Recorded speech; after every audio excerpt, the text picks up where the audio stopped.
out of effect ideas, you gotta try this one.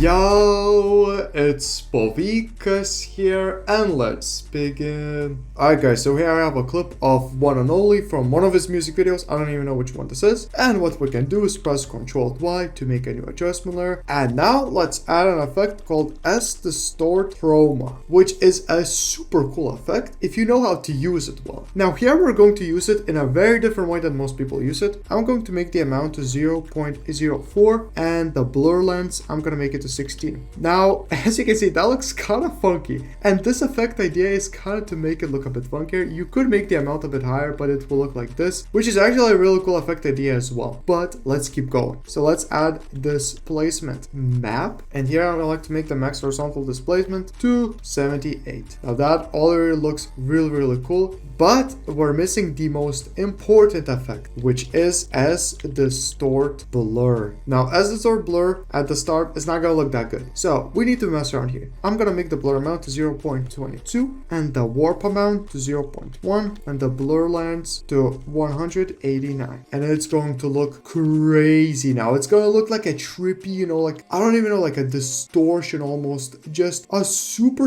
cool look. I absolutely love it on the up close shots at least. Like, it looks really cool. Even 4 shots look really nice. I mean, look, before and after. It's just a really nice distortion. So you could even call it like a distortion almost. And for other effect ideas, if you're really out of ideas, I have a really cool video editing website called povikas.com where I have really crazy video editing effects that you can literally just take and drag and drop from user presets. And on my website, I also have Adobe presets pack, which requires no paid plugins. So these are the effects that I love to use when I'm out of ideas. Not even when I'm out of ideas, I just love to use them all the time pretty much. But anyways guys, that's about it for the video. If you have any questions, then please let me know. But anyways, it was fun. Have a fun and productive day. See you.